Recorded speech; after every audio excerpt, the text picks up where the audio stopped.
Ça va bien ce matin?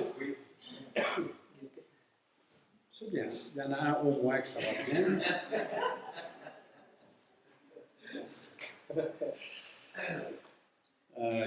Je suis certain que la plupart peuvent dire ça va bien. Ça ne veut pas dire qu'on n'a pas des bobos. Oui, c'est ça, on a des bobos. Vous êtes d'accord? Oui, on est d'accord. Il faut que je vous cite ma liste. Votre liste va être plus longue que la mienne. Alors, on rend grâce à Dieu pour sa grâce, sa bonté, pour ce qu'il nous laisse comme santé, afin de jouir de la vie, de le servir, de travailler. Alors, merci Seigneur.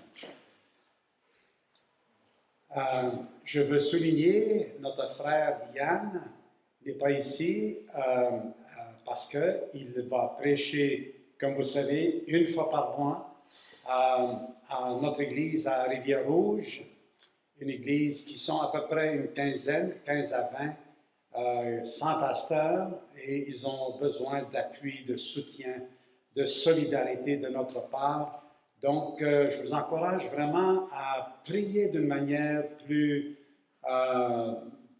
intense. Peut-être qu'on n'est pas conscient de tout le besoin, je comprends ça, mais uniquement par la foi et dans ce qu'on sait que le Seigneur pourvoit à un ouvrier qui puisse les guider dans ses voies et dans la mission de Jésus.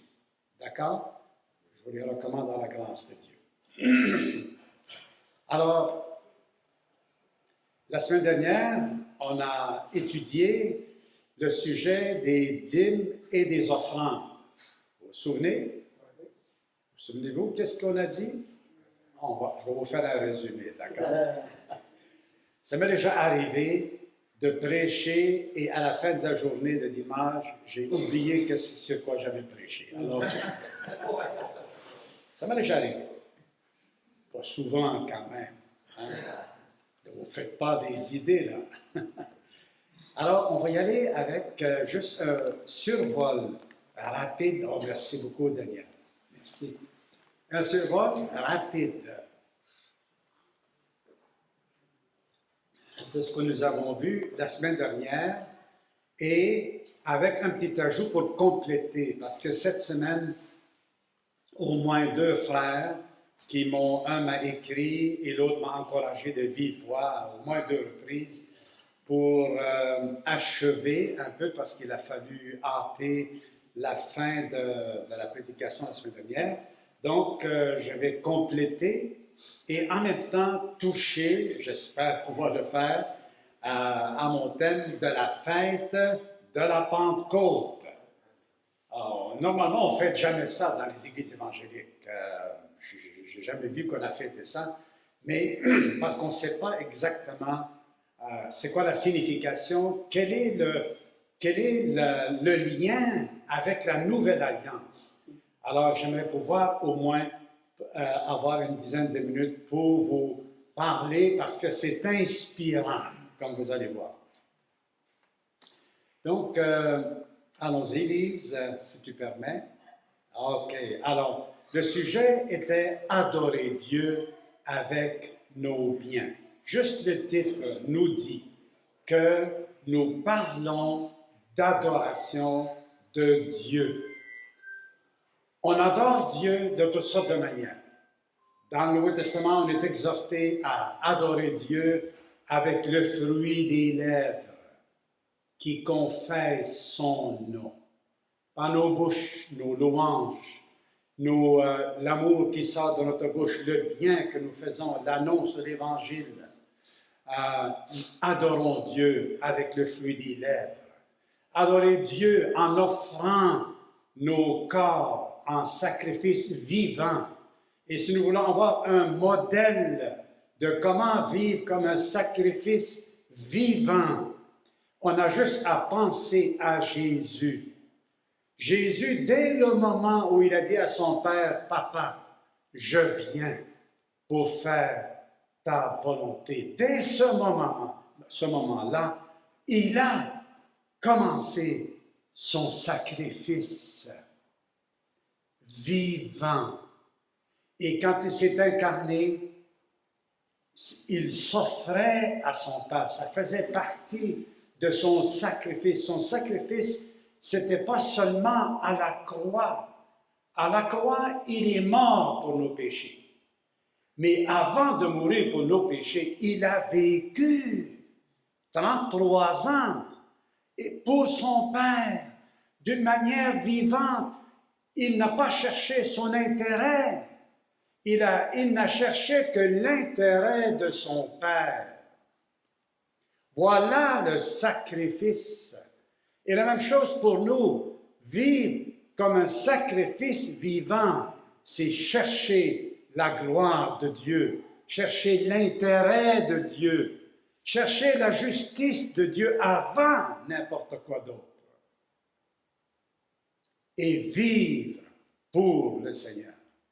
Et voilà, pratiquer la justice, pratiquer le bien, de ne pas vivre selon la chair, selon l'orgueil, selon l'égoïsme. Ça, c'est notre expérience quotidienne avant qu'on connaisse le Seigneur. C'est l'expérience de tous les pécheurs, de vivre le découragement, de vivre la corruption du mensonge, de l'hypocrisie.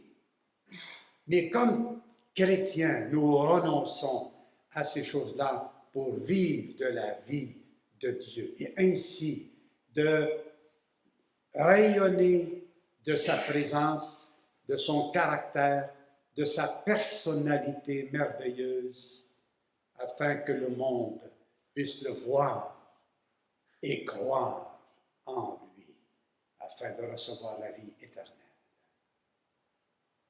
Voilà l'adoration de Dieu. Et donc, de façon plus spécifique, parce que aussi, dans Hébreu, il est écrit d'adorer Dieu avec nos libéralités. La plupart du temps, le mot libéralité, c'est dans les dons que nous faisons envers les pauvres, envers les bonnes actions, les bonnes œuvres. Alors, d'être généreux de cette façon-là. Et dans l'Ancien Testament, comme on l'a vu, c'était là également, en haut ou en bas? Ah, oui, il y a plusieurs. Oui. Donner volontairement et en abondance. Ça, c'est vraiment le titre en général, même quand il fallait payer la dîme. Dans l'Ancien Testament, Israël devait payer la dîme et il devait le faire volontairement et en adoration de Dieu. Et non pas seulement comme quand on paye nos taxes, puis nos impôts, hein, on cherche à donner le moins possible. Le gouvernement cherche à prendre le plus possible, mais nous, on cherche à retenir le plus possible. Il y a quelque part, on trouve, chacun trouve son compte. Mais dans l'adoration de Dieu, le peuple de Dieu cherche à donner le maximum. La dîme, déjà dans l'Ancien Testament, c'était le minimum. On donnait 2, 3, même. OK. Mon cas, cela je l'ai dit. On avait vu dans l'Ancien Testament qu'avant la loi, avant Moïse, il y a eu Abraham. Abraham avait été sauvé, son neveu, il a remporté la victoire, la guerre, et là, il y a un nommé Melchizedek qui sort de nulle part, mais qui était le roi déjà de Salem, et il était le prêtre de Dieu très haut. Il y a un peu de mystère qui tourne autour de Melchizedek et qui a rappelé à Abraham, c'est l'Éternel, le Dieu très haut, qui t'a donné la victoire. Et spontanément, Abraham lui a donné le 10e du butin qu'il avait remporté. Alors, il ne lui a pas donné ce 10e-là de tous ses biens, mais du butin qu'il avait remporté pendant la bataille, comme expression de reconnaissance. Il n'a pas payé cette offrande-là. C'était pas un paiement, c'est pas une taxe, c'est pas un impôt, c'était même pas il n'était pas exigé par Dieu, mais c'était la pratique dans les cultures environnantes où on offrait le 10e des revenus à leur divinité chacun. Alors Dieu, ici Abraham, il a un peu suivi la pratique de donner le 10e à Dieu pour la donner au seul vrai Dieu, créateur du ciel et de la terre. Alors, Abraham se sentait redevable envers Dieu. Voilà l'essence, là, ici, là, de cette offrande, de cette adoration de Dieu. Et donc, librement, volontairement, le sens de la gratitude et de la redevabilité inspirée par la bonté de Dieu, il est la source de ma vie. Il est la source de ta vie, de ton corps. Il est aussi la source de ton salut, mon ami.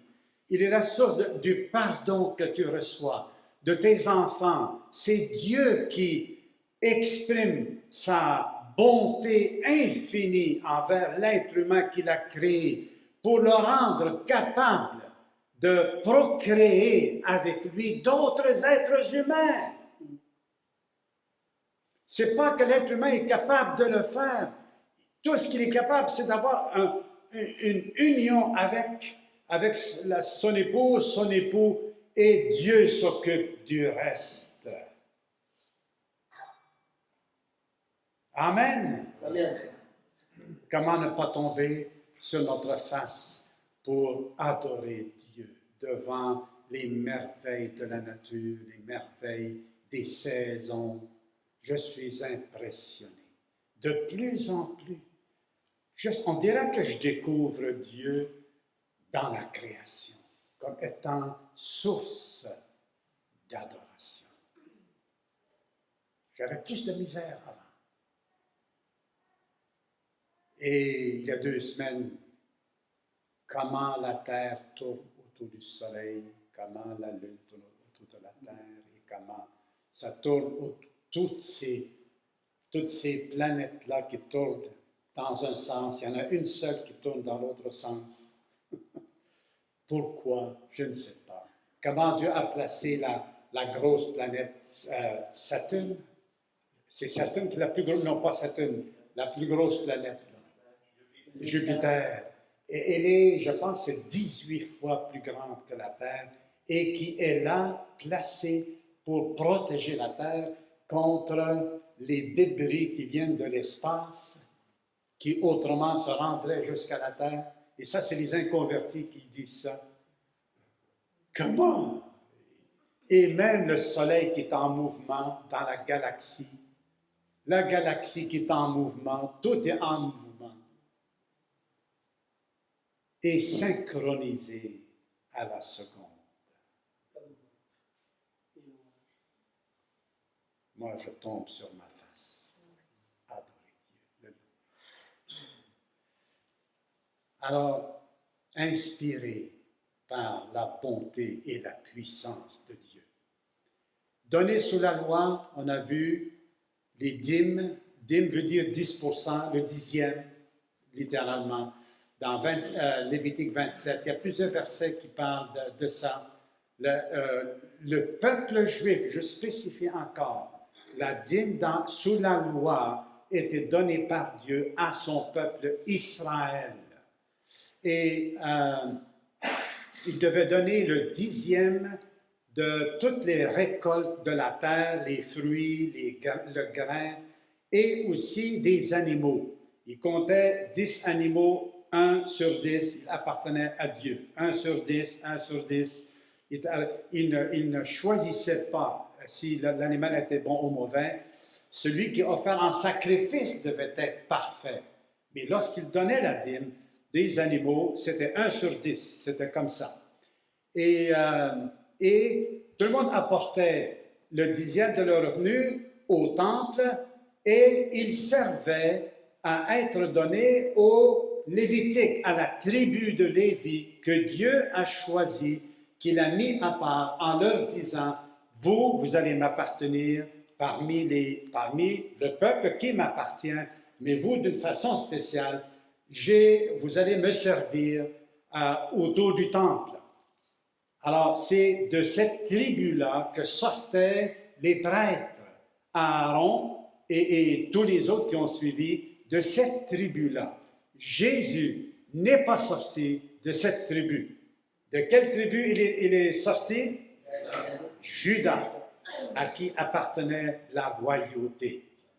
Alors, donc, le salaire des Lévites est celui des prêtres. Les Lévites, à leur tour, devaient également donner la dîme de tout ce qu'ils recevaient en dons et de par la dîme du peuple, ils le donnaient aux prêtres. Et c'est comme ça, les prêtres et les Lévites pouvaient vivre. Ils n'avaient pas de grande propriété foncière en Israël. Ils avaient un petit jardin, il y avait une maison, très peu de terrain. On ne parlait pas de territoire, mais Dieu leur avait dit, et retenez ça, mes frères et mes sœurs, il avait dit à Aaron, « Je suis ton héritage. » Qu'est-ce que tu en penses? Je suis ton héritage. C'est pour ça que tout ce que le peuple donnait à Dieu, Dieu le donnait à eux. Tout ce que le peuple donnait à Dieu, il le donnait à eux. Je suis ton héritage. Je suis ta sécurité. Je suis ton abondance. Mais je reviens à la sécurité. C'est toute ta sécurité. Elle ne dépend pas de l'argent, de ton gros fonds de pension. Oui, ça donne une certaine sécurité. Mais notre sécurité, Dieu m'a enseigné ça, laissez-moi vous dire, quelle belle leçon. Michel, je suis ta sécurité. Ce n'est pas mon Église qui est ma sécurité. Ce n'est pas le gouvernement qui est ma sécurité absolue. Quand tout ça, ça faillit, ça peut faillir, Dieu demeure seul, la base de ma sécurité et de la tienne. C'est un des besoins les plus fondamentaux chez l'être humain, la sécurité.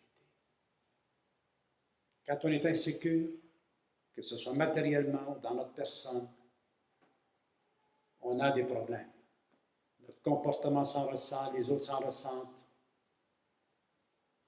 Quand nous sommes en sécurité et que nous le savons, même que nos biens ou les situations autour de nous sont fragiles et incertains, le monde dans lequel on vit, est-ce qu'il est sécure? Est-ce que l'ONU, c'est sécure? Est-ce que les États-Unis sont sécures? Mon ami, encore 2-3 jours, là, ils vont tomber en faillite, là, s'ils ne s'entendent pas. Littéralement. Encore 2-3 jours, s'ils ne s'entendent pas, je ne sais pas comment ils sont rendus, je n'ai pas suivi depuis 3 jours. Est-ce qu'ils se sont entendus? Pas encore? Ils avaient 10 jours depuis le retour de M. Biden. Encore une... Écoute, le Québec, est-ce que c'est sécure? C'est pas sécure. Dieu est notre sécurité.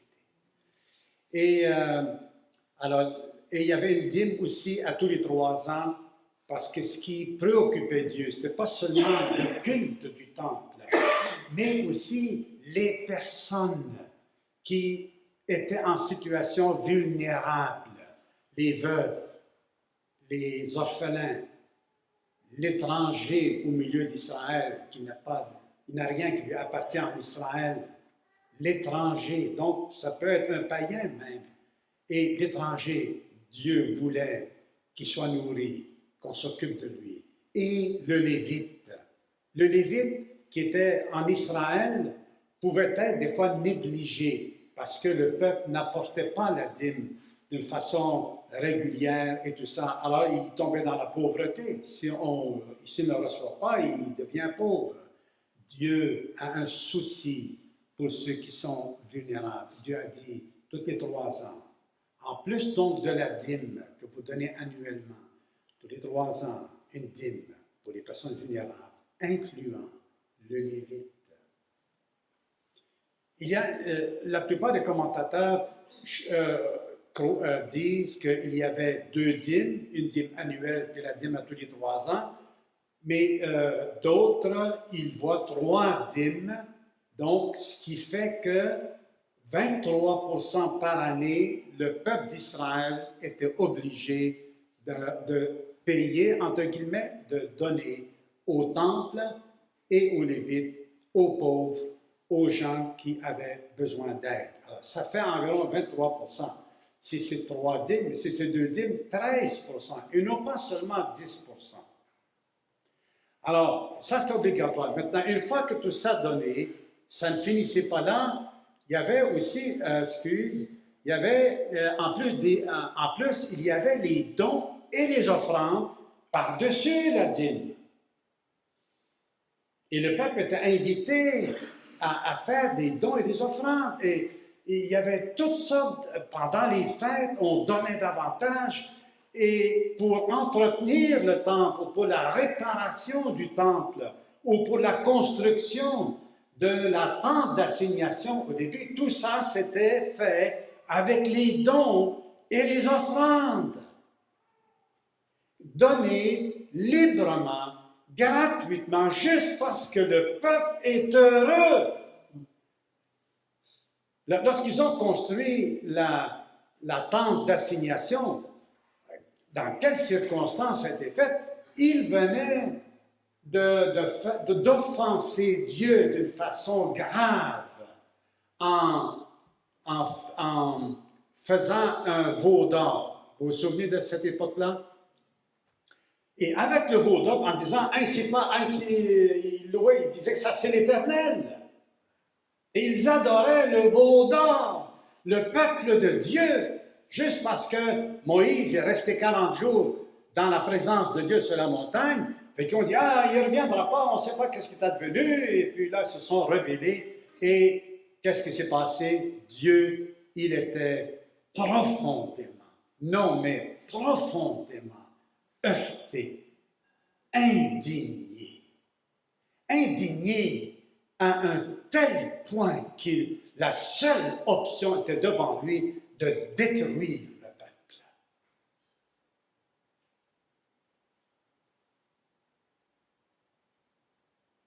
Il avait dit à Moïse, pense-toi Moïse, je vais anéantir ce peuple-là, je vais le détruire.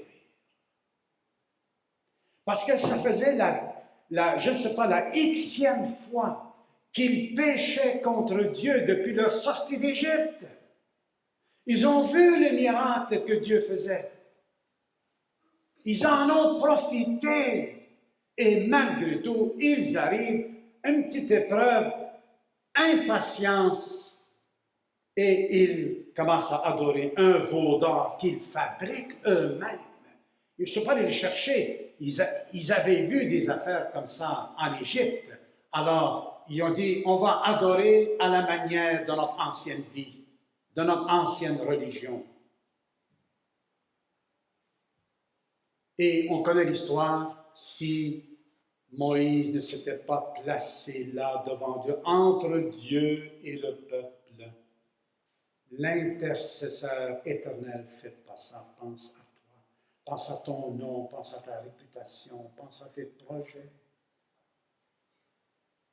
Qu'est-ce que les païens vont dire de toi, les Égyptiens, toutes les autres nations qui ont appris, qui ont commencé à te craindre et à te donner gloire, comment tu as sorti le peuple d'Égypte.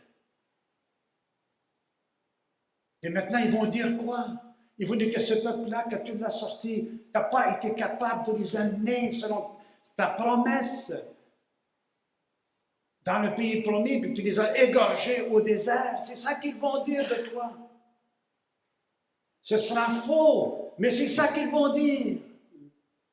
éternel, pense à Abraham, à Isaac, à Jacob. Tu leur as fait des promesses. Qu'est-ce que les fidèles vont dire? Tu n'as pas honoré leurs promesses, ta promesse envers eux. Et Dieu était vraiment non seulement heurté, mais il était rempli de colère, une colère tellement forte qui exigeait la destruction du mal. À ce moment-là, c'était le mal absolu. C'était de changer la nature de Dieu, l'identité de Dieu complètement.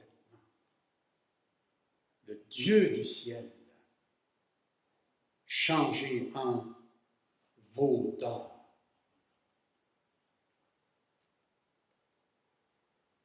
Et une fois que Moïse a réussi à, rapprocher les deux parties, rapprocher Dieu de son peuple, rapprocher le peuple de son Dieu, parce qu'il a exercé une sévérité extrême envers son peuple en faisant mourir 3000 personnes. Et il les a corrigés, il les a instruits. Et quelque temps plus tard, Moïse dit à Dieu éternel, montre-moi ta gloire. Et là, Dieu était apaisé, était calmé, parce qu'il avait dit à Moïse, moi je ne monterai pas avec vous. Je ne monterai pas avec vous dans la terre promise. Je vais envoyer un ange. Je vous l'ai promis, je vais vous le donner, mais moi je n'y serai pas. C'est comme s'il nous dirait, je vous ai promis de vous amener au ciel, je vous amène au ciel, mais moi je n'y serai pas.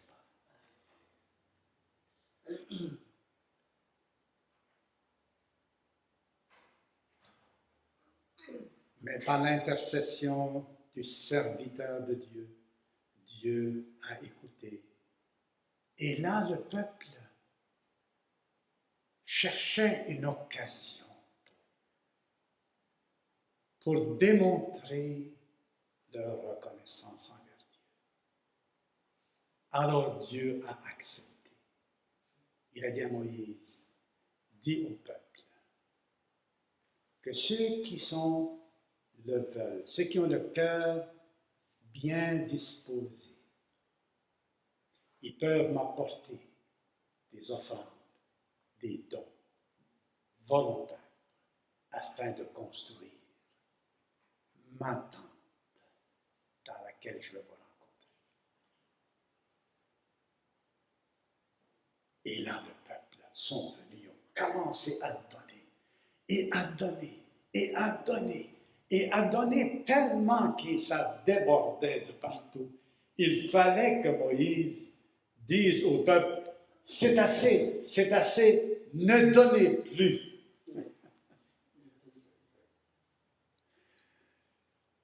Et rien ne s'est perdu de cette abondance-là. Waouh! Voilà comment on adore Dieu avec nos biens. On a là l'exemple. Ce cœur rempli de reconnaissance, rempli d'adoration, de joie, une joie extraordinaire. Alors, et c'était hommes et femmes, hein? Hommes et femmes qui pouvaient contribuer aux dons et offrandes pour la construction de la tente d'assignation. Pas seulement les hommes, mais hommes et femmes, c'est spécifié. Donc, selon les capacités, tout ça. Alors, donné dans le Nouveau Testament, on a vu qu'il y avait dans Actes chapitre 5, cette nouvelle communauté créée par le Saint-Esprit lorsqu'il est descendu, eh bien, toutes ces personnes étaient unies. J'aime cette expression. Ils étaient unis, une même âme et un même cœur. Qu'est-ce qu'il y a de plus fort que ça? une même âme, un même cœur, car l'Esprit de Dieu est descendu. Et pourtant, ces Juifs qui étaient là à la fête de Pentecôte, et là on fait un petit clin d'œil à la fête de Pentecôte, parce que c'est là que c'est arrivé, et eh bien, ils étaient des étrangers les uns pour les autres, parce qu'ils venaient de tous les pays du monde. Ils ne se connaissaient pas trop, quelques-uns un peu, mais chacun sa petite culture qu'il avait aussi, qu'il avait appris du pays où il était. Ils sont là, mais malgré leurs différences, l'Esprit de Dieu a uni en Christ, a uni toutes ces personnes-là, et qui était une unité 100%. Est-ce que c'est possible à notre Église ici d'être un cœur et une âme? Est-ce que c'est juste la théorie? Non. Nous l'avons vécu il y a 3 semaines, un mois, quand on a voté pour les rénovations du bâtiment, ici, là, le clocher, là. Combien ont voté pour? C'était 100%. Unanime. Et on a senti une unité de cœur, pas juste une unité de vote, mais de cœur, d'esprit. On était de la même pensée. Wow, gloire à Dieu. Quand on a eu une quinzaine de personnes qui se sont avancées, il y avait une unité là de cœur et d'esprit qu'on a senti là.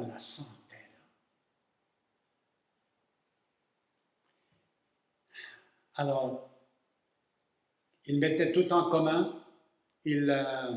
C'est l'autre ici. Ils étaient détachés des possessions matérielles. Ils étaient prêts à renoncer à leurs possessions si ça pouvait aider un frère, une sœur qui était dans le besoin. Ils étaient prêts à partager leur surplus et même de leur nécessaire afin d'aider ceux qui en avaient besoin. Et il rendait témoignage de la résurrection de Jésus. Pendant qu'il faisait ça, il n'arrêtait pas d'évangéliser, là. Au contraire, et une grande grâce reposait sur eux tous. Comment? Par les dons qu'ils faisaient. La grâce de Dieu, ce n'est pas juste un concept qui est juste dans le ciel ou qui est juste pour mon salut, mais la grâce, cette bonté de Dieu généreuse qui se répand, elle se voit elle est démontrée, elle est rendue visible, entre autres choses, par les dons et les offrandes, la manière que les croyants s'aiment les uns les autres et s'entraident et sont solidaires les uns avec les autres. L'autre manière aussi, on voit la grâce de Dieu quand, par exemple, Barnabas, il est allé à Antioche parce qu'il avait entendu dire que les païens d'Antioche, cette grande ville, avaient reçu l'Évangile. Alors, il est allé, envoyé par les autres, par les apôtres, et rendu là, il a vu la grâce de Dieu. Qu'est-ce qu'il a vu? Le nombre extraordinaire de nouveaux disciples, de nouveaux croyants en Jésus-Christ dans une ville archi-païenne, archi-idolâtre. Le Seigneur a réussi à se faire un peuple qui lui appartienne et qui était vibrant et conquérant. Alors la grâce de Dieu se manifeste par la générosité de toutes sortes de manières. Puis il n'y avait pas de nécessité parmi eux. Il y avait eu une famine en Judée et les chrétiens païens, d'origine païenne, ont fait une grande collecte. Paul en parle dans 1 et 2 Corinthiens, il en parle même dans Romains. Et il a fait toute cette collecte-là. Ça a pris une année à peu près pour ramasser tous ces fonds et toutes ces nourritures. Et il a amené ça avec les témoins, avec les représentants des églises, pour que ce soit hors de soupçon, hors de tout doute. Et ils ont distribué ça avec les pauvres. Et, bon, excusez-moi si je vais vite. toujours donné dans le Nouveau Testament, le zèle de ces chrétiens de l'Achaïe, c'est-à-dire en Grèce et puis la Macédoine, ils étaient tellement généreux. Ça servait à stimuler le zèle des autres, à donner aussi et à être généreux dans les bonnes œuvres. Et Paul a dit, celui qui sème peu, moissonnera peu. Voilà, c'est normal. Pas vrai?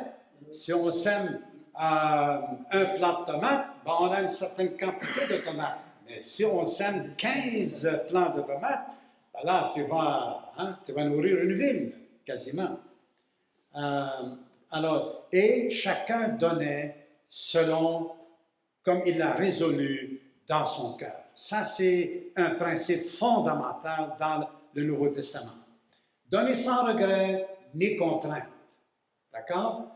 Et puis 1 Timothée 5,3 nous dit, là, on commence, dans 1 Timothée, on est à peu près une trentaine d'années après le début de l'Église, et là, on est plus organisé.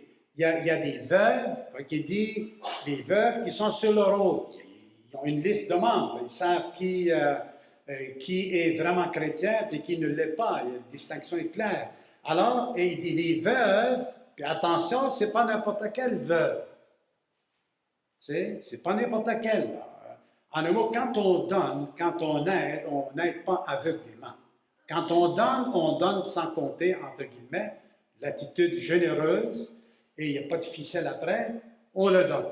Et puis, mais en même temps, il faut s'assurer que le besoin est réel, pour donner avec intelligence, dans un but de combler un besoin. Alors, la vraie générosité, elle s'exprime comme ça. Et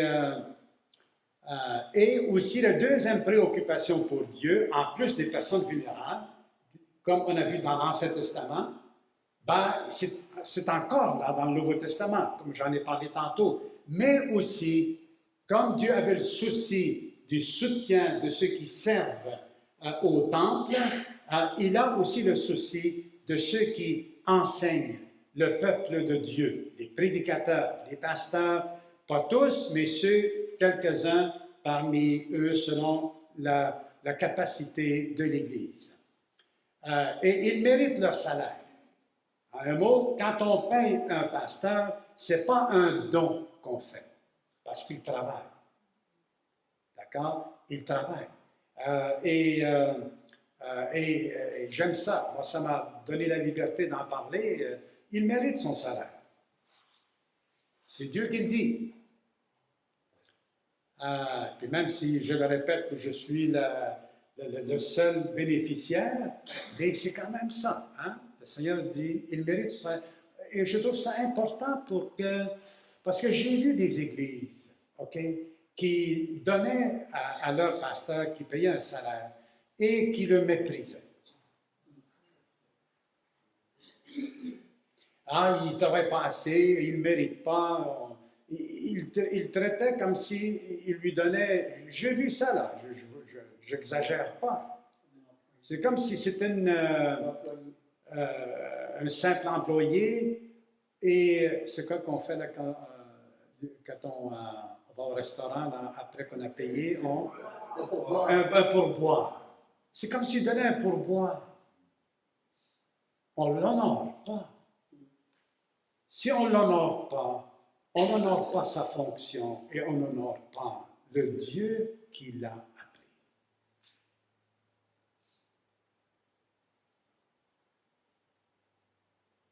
Jésus, dans ses paraboles, une de ses paraboles, il avait envoyé des serviteurs pour aller récolter un peu de sa vigne. Et qu'est-ce que les méchants serviteurs, les employés, qu'est-ce qu'ils ont fait avec ceux que Jésus envoyait? On les tuait. D'abord, on les frappait, tout ça. Finalement, on l'a tué. On a tué le fils du propriétaire. Alors, leur attitude à l'égard des serviteurs du maître révélait l'état de leur cœur envers le maître. C'est la même chose avec aussi les bergers que Dieu envoie à son Église. Comment on les traite? C'est comme ça qu'on traite le Seigneur. Et inversement, le pasteur qui maltraite l'Assemblée, ben, il manifeste son état de rébellion envers le Maître. L'un et l'autre. Donc le principe de supporter ceux qui servent Dieu à temps plein dans l'Ancien Testament est le même principe est dans le Nouveau Testament, mais le moyen est différent. C'est-à-dire, si ici c'était par la dîme de tout le peuple et ils étaient rattachés au temple, ben ici ce n'est pas par la dîme, mais par les dons et les offrandes qui sont donnés et tout le monde s'en. Maintenant, cette liberté que Dieu nous donne dans le Nouveau Testament, elle est, moi j'y tiens jalousement pour moi personnellement, le Seigneur veut que je l'adore, librement, volontairement, en lui offrant tout d'abord ma vie, mon corps, comme un sacrifice vivant. En faisant ça, là, mes biens, là, c'est quoi entre ma vie et mes biens? C'est quoi la valeur? Christ n'est pas mort pour mes biens, il est mort pour moi. Un jour, c'est moi qui vais aller au ciel, mes biens resteront sur la terre. Mais là, j'en ai besoin pour le moment parce que c'est une vie terrestre et c'est la volonté de Dieu que nous vivons ainsi. Mais chacun doit choisir, par exemple, si on parle d'un... Oh, là, elle ne s'est pas imprimée mes deux dernières choses. Enfin, c'est une erreur. Mais il y a des questions qui arrivent. Oui, mais est-ce que je peux donner 10%? Mais bien sûr que tu peux donner 10%. Tu peux donner 5%. Tu peux donner 15%. Et pourquoi tu ne donnerais pas 15%? Il y a des hommes comme Tropicana. Vous connaissez Tropicana? La marque Tropicana?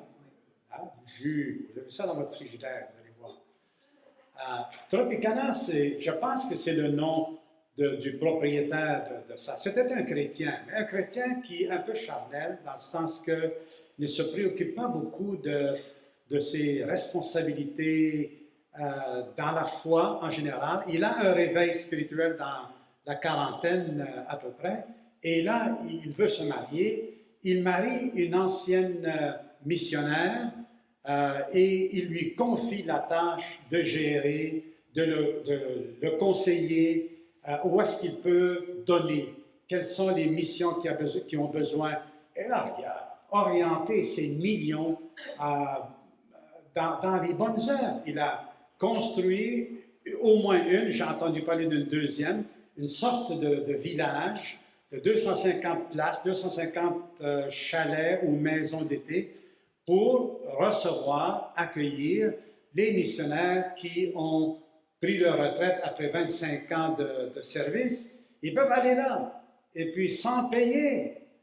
Tout ce qu'ils ont à faire, c'est tondre le gazon, puis entretenir le jardin, entretenir la maison qu'ils ont. Et voilà, il veut les accueillir. Pour lui, c'est sa façon à honorer Dieu avec ses biens. Et ça, c'est un cas. Il y en a. Colgate, incroyable. Normando, hein, ceux des plus vieux, peut-être vous avez entendu parler de Normando. Vous savez, les gros camions, là, ce qu'on voit sur les grands chantiers de construction et tout ça. Vous allez voir ça, c'est écrit Normando, avec les grosses routes 12 pieds de haut. Alors, mais lui, il donnait 90% de ses revenus de tout ça. Là. Oui, vous allez me dire, le 10%, il est encore quelques millions là, qui est resté là, mais quand même, ça démontre un détachement du désir de posséder. L'argent peut finir par nous posséder. Tu vois? Alors, Dieu nous donne cette liberté. Et ça ne veut pas dire que c'est facile. On lutte, un frère me racontait comment il a lutté là, pour arriver finalement à une certaine façon d'adorer Dieu avec ses biens magnifiques. Je rends grâce à Dieu. Alors, choisis le pourcentage que tu veux. Avant impôt, après impôt. écoute, stérile comme discussion. Faites qu'est-ce que vous voulez avec ça. OK? Faites qu'est-ce que vous voulez. C'est la liberté. Dieu veut que tu l'adores avec un esprit libre, mais reconnaissant et engagé envers lui. Généreux, abondant. C'est ça que Dieu désire pour nous dans le Nouveau Testament. Et un des modèles que Jésus nous donne, c'est la femme qui a donné 2 sous ou le quart d'un sou. C'est quoi ça? C'est une poussière. Lorsque les hommes, les gens riches entraient dans le temple, et il y avait une sorte de jarre, tu sais, comme ça, là, puis il y avait comme un cône, tu sais, un cône en haut dans lequel on mettait l'argent, et puis ça tombait dans le fond. Alors évidemment, les riches, quand ils donnaient beaucoup, ça faisait du bruit. Fait que plus ça faisait de bruit, plus on dirait, hey, il en donne, lui, il est généreux. Hein? Mais elle, cette pauvre femme arrive, et là, Jésus est assis juste en face. Oh, je trouve ça drôle. Jésus s'en va s'asseoir juste en face une de ces jarres-là. Il y a un commentateur qui dit il y en a 7. C'était dans la section des femmes dans le temple. Il y avait 7 jarres. Une qui servait pour la taxe et impôts, et toutes les autres, c'était les dons volontaires, libres. Et mais MacArthur, il dit qu'il y en a 13. Je ne sais pas lequel qui a raison. Mais de toute façon, il y avait plusieurs de ces choses. Jésus est assis, et là, il regarde les riches s'en venir. C'était gênant pour eux autres, là peut-être, de voir Jésus en face d'eux, là, tu sais. Et là, Jésus, même, il dit aux apôtres, hey, venez, approchez-vous, regardez. Tout le monde regarde comment chacun donne. Est-ce que vous aimeriez ça?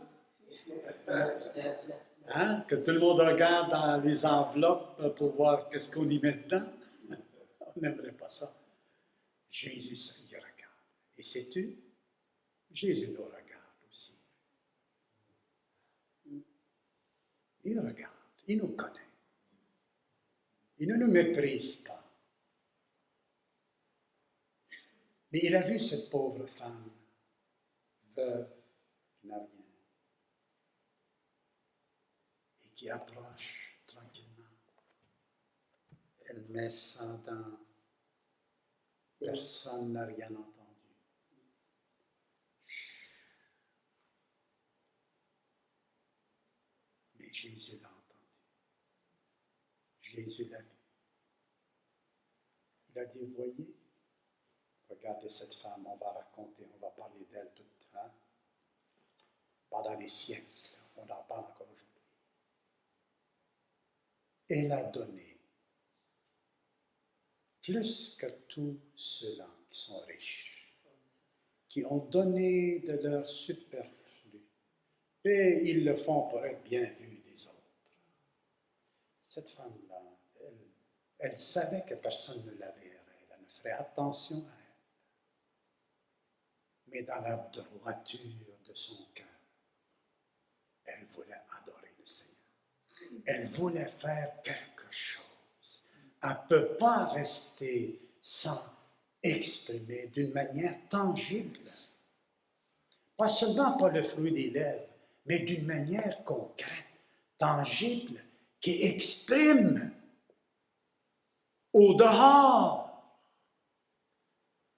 l'amour de Dieu. C'est pas assez de dire c'est dans mon cœur, puis c'est dans mon cœur, puis dans mon... Ça ne reste pas dans le cœur, l'amour de Dieu. Il sort au dehors. Il va vers l'amour des autres et il s'exprime envers Dieu d'une manière tangible. Alors, donc, que Dieu vous bénisse, frères et sœurs. Je rends grâce à Dieu pour chacun de vous. Nous avons connu depuis 2 ans des surplus dans notre budget. Mais Dieu sait pourquoi on a un budget, pourquoi on a eu des surplus. On avait 13-14 000 $ à payer encore ici, et on va voir d'autres choses. Nous voulons consacrer tout ça pour l'avancement de l'Évangile. Mais Dieu sait, et on ne cherche pas à mettre du luxe dans notre bâtiment. Vous êtes d'accord? Est-ce que vous voyez du luxe? Moi, je n'en vois pas. Alors, mais quelque chose de confortable, quelque chose de bien selon les normes sociales. Si on était en Afrique, on serait des riches millionnaires, vu comme ça. Et si on était dans certains quartiers de New York, bon, on se verrait des pauvres. Tu sais. Mais on est ici. On est à deux montagnes, on est dans la région, des Québécois. Et donc, merci Seigneur, et nous voulons le servir dans la sobriété, mais dans la beauté, quand c'est possible, et d'une façon fonctionnelle. Alors, je vais quand même vous dire deux mots sur la fête de la Pentecôte. Vous êtes d'accord? Oui. De toute façon, c'est relié. La fête de la Pentecôte, c'est la fête chrétienne de la Pentecôte. Il y a la fête juive, mais il y a la fête chrétienne de la Pentecôte qui est la fête de la descente du Saint-Esprit ce jour-là. Pourquoi ce jour-là? Eh bien, il y a 7 fêtes que Dieu a données à Israël. Ça veut dire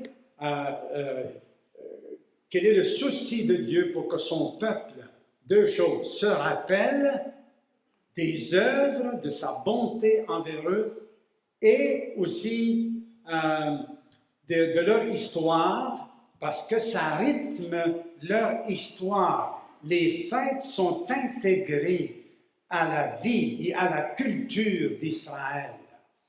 La Pâque, par exemple, qui dure une journée, le repas de la Pâque, le soir, et Dieu l'a donné, première fête, le 14 du mois de Nissan, qui c'est le mois entre mars et avril, selon le calendrier lunaire, le calendrier israélite, là, et qui rappelle la libération d'Égypte.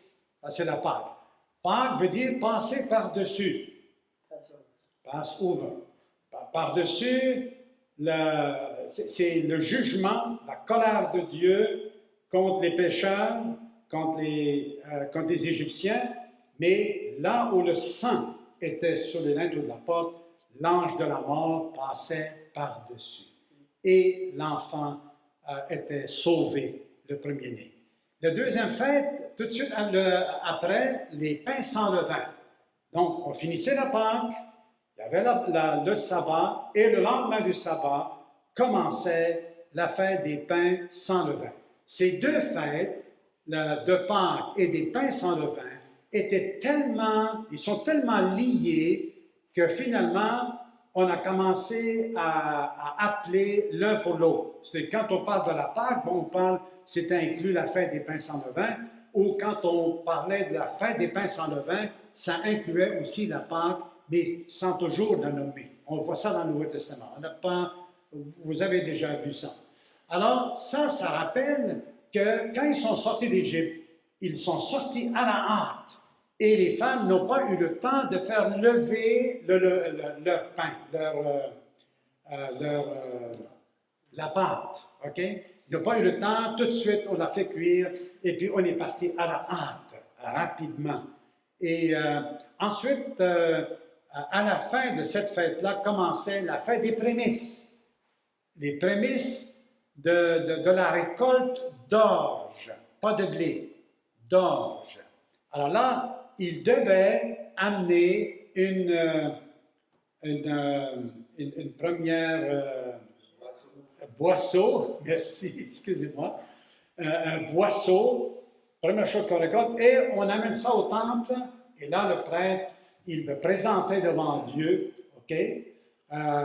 Il faisait, je ne sais pas, des gestes, je pense que c'était quelque chose comme ça.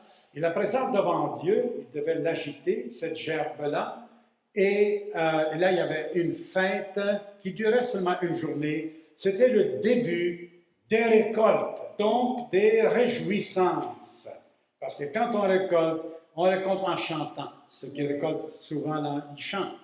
Parce que c'est le fun de récolter. Vrai? Tu sais, c'est le fun de recevoir des intérêts sur notre investissement. Là.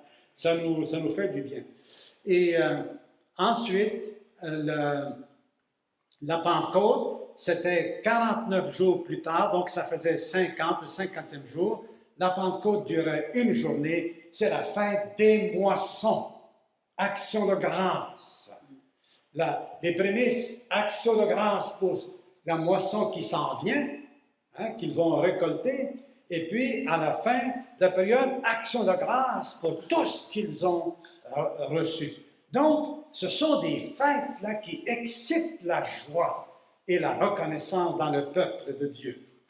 Et il y a eu la fête des trompettes qui durait un jour. Ça commençait le 7e mois et c'était le début de l'année civile. Alors que Pâques, c'était l'année religieuse qui commençait. Et il y avait la jour des expiations.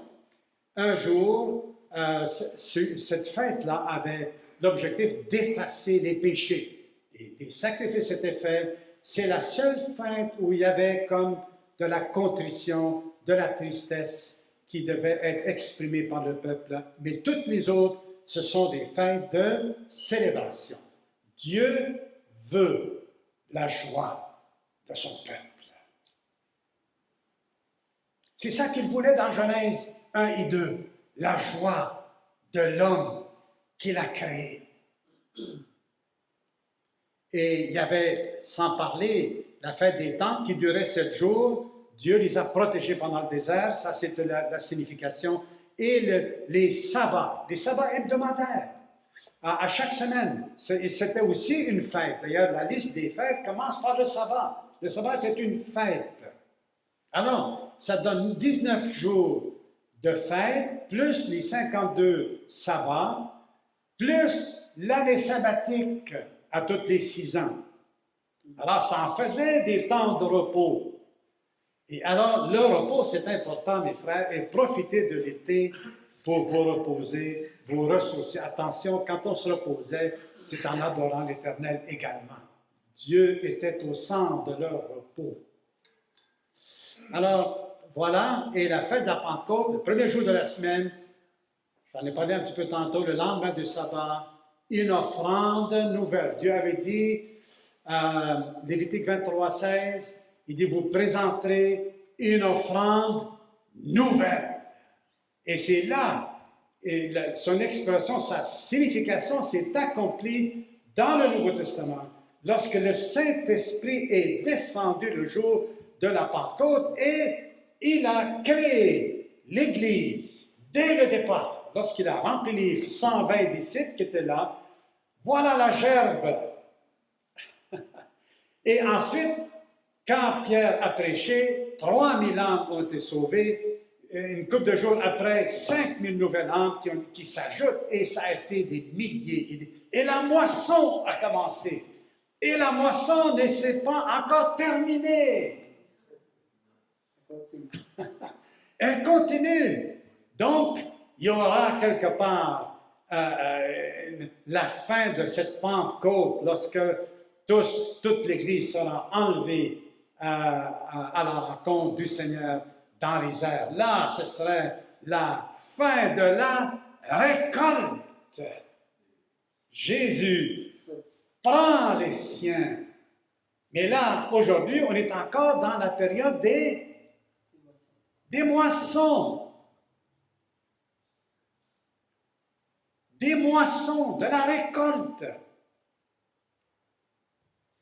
Alors, on va juste arrêter ici pour rester sur cette réflexion-là. La fête de Pentecôte, nous y sommes encore. OK? Et donc, rappelez-vous, dès le premier jour des prémices jusqu'à la fin des récoltes, c'est la joie. Mais c'est du travail. On continue à travailler, puis à récolter, et à amasser, et à construire. Et c'est la période où nous travaillons pour récolter les âmes et les offrir au Seigneur. Prions-le ensemble. Alors, Seigneur Jésus, alléluia à toi, 1000 fois, 10 000 fois. Merci, merci Seigneur pour nous avoir récoltés. Oui, tu nous as récoltés. Bientôt, tu vas nous engranger. Nous sommes au ciel avec toi. Merci, Seigneur, de faire de nous des moissonneurs. Moissonne, Seigneur, autant que tu veux. Dans cette région de Deux-Montagnes, Saint-Eustache et toutes les villes et villages d'alentour, moissonne, Seigneur Jésus, en autant que tu veux. Merci pour la part que tu nous donnes.